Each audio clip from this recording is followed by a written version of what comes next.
Assalamualaikum warahmatullahi wabarakatuh. Selamat pagi anak-anak, siswa-siswi kelas 8 SMP Negeri 47 Samarinda, dimanapun kalian berada. Jumpa kembali pada pembelajaran PPKN kita. Setelah sekian lama kita tidak belajar karena berbagai kegiatan seperti pesantren Ramadan, ujian sekolah, dan lain sebagainya. Maka pada kesempatan ini alhamdulillah kita kembali mempelajari materi PPKN kita, materi bab 6 bagian C. Mohon maaf anak-anak apabila suaranya kurang terdengar jelas, karena kebetulan Bapak membuat video ini kondisi Samarinda sedang dalam keadaan hujan. Jadi mohon maaf apabila suaranya sedikit kurang jelas. Baik anak-anak, kita lanjutkan. Selamat belajar.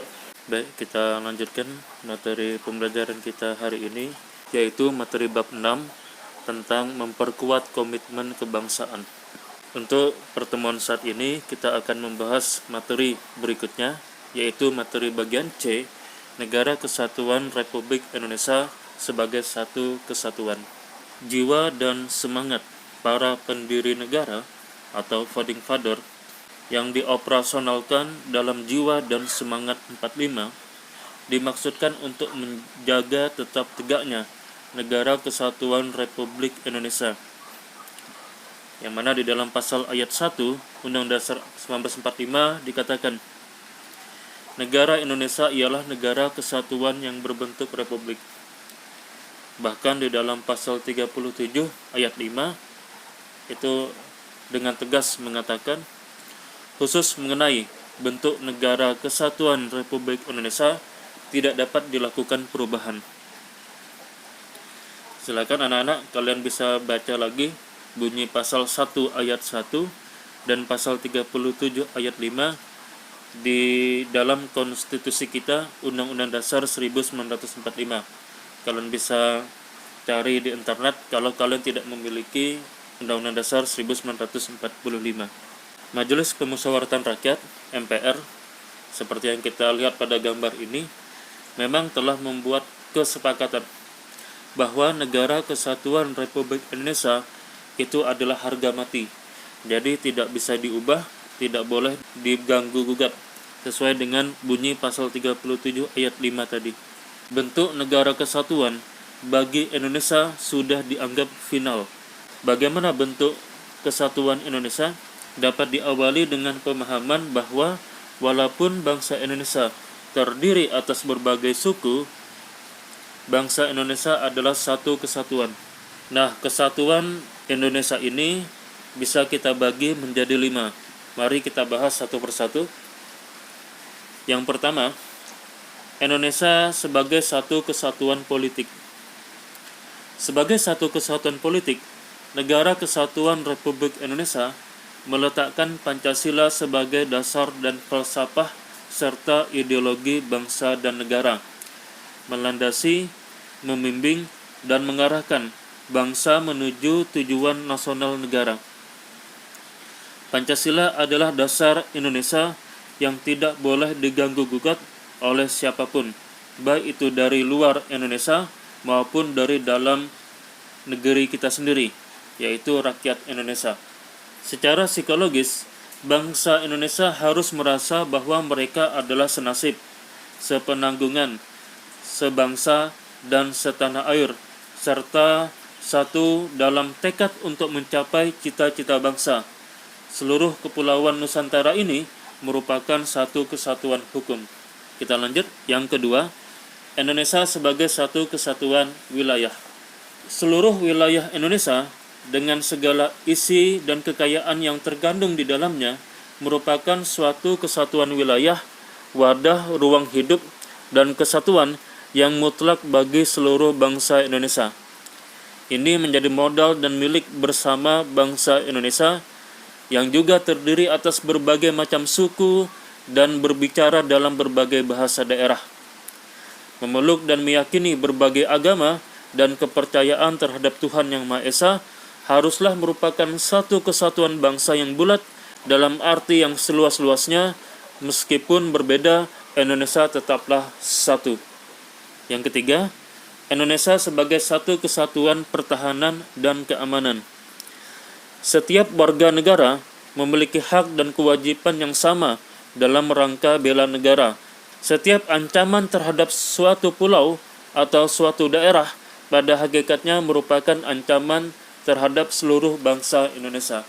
Sebagai contoh yang terjadi di Papua saat ini, yang sekarang dijadikan sebagai DOM, daerah operasi militer.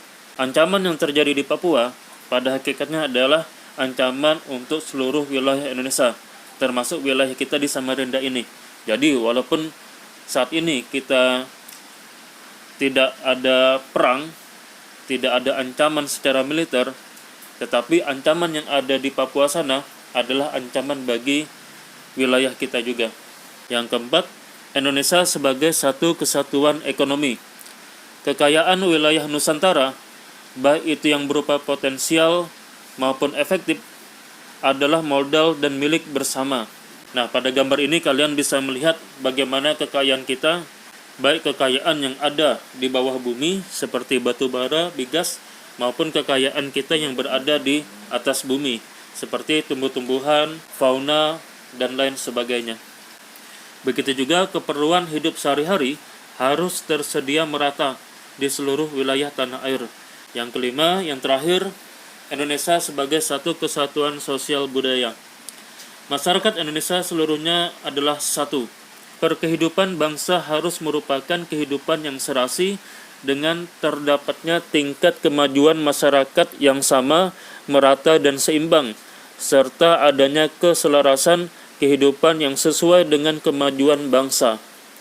Budaya Indonesia pada hakikatnya adalah satu, sedangkan keragaman yang ada di dalamnya menggambarkan kekayaan budaya bangsa yang menjadi modal dan landasan pengembangan budaya nasional. Khusus mengenai wilayah Indonesia, sejarah mencatat pada tanggal 13 Desember 1957, pemerintah Indonesia mengeluarkan sebuah deklarasi yang bersejarah, yaitu yang dikenal dengan Deklarasi Juanda.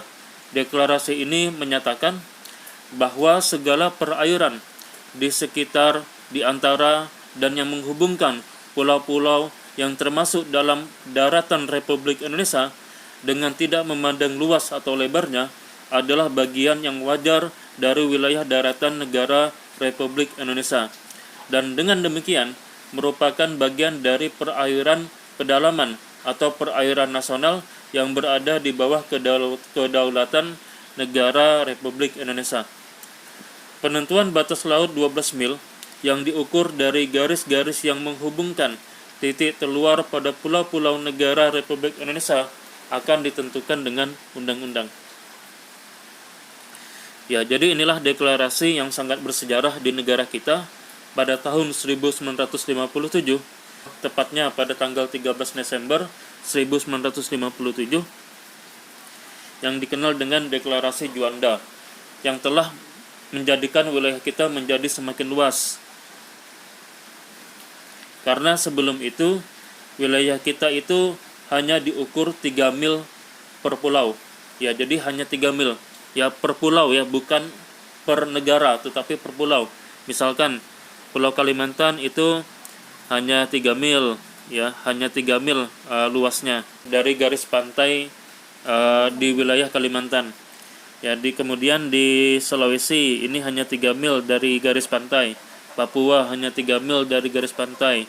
Ya, Jawa hanya 3 mil dari garis pantai. Kemudian Sumatera pun hanya 3 mil dari garis pantai, dan seterusnya.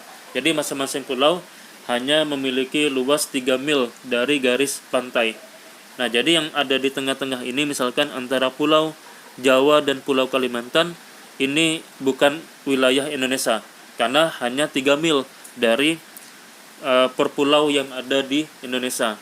Nah, tetapi setelah adanya Deklarasi Juanda, maka itu diperbesar menjadi 12 mil, tetapi bukan lagi per pulau, tetapi seluruh wilayah negara Kesatuan Republik Indonesia. Jadi bukan lagi per pulau, tetapi langsung dijadikan bulat menjadi 12 mil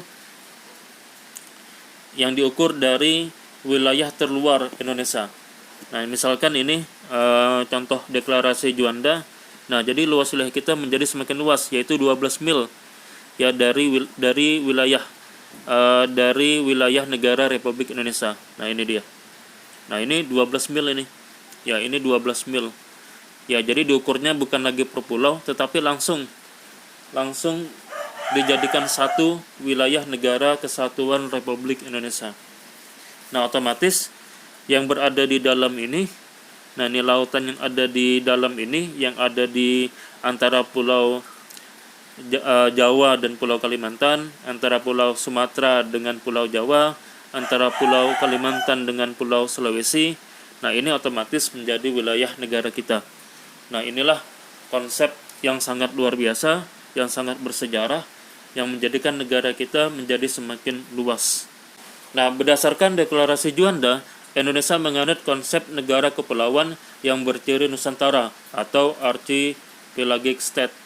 Konsep itu kemudian diakui dalam Konvensi Hukum Laut PBB tahun 1982 atau UNCLOS, United Nations Convention on the Law of the Sea 1982, yang ditandatangani di Montego Bay, Jamaika tahun 1982.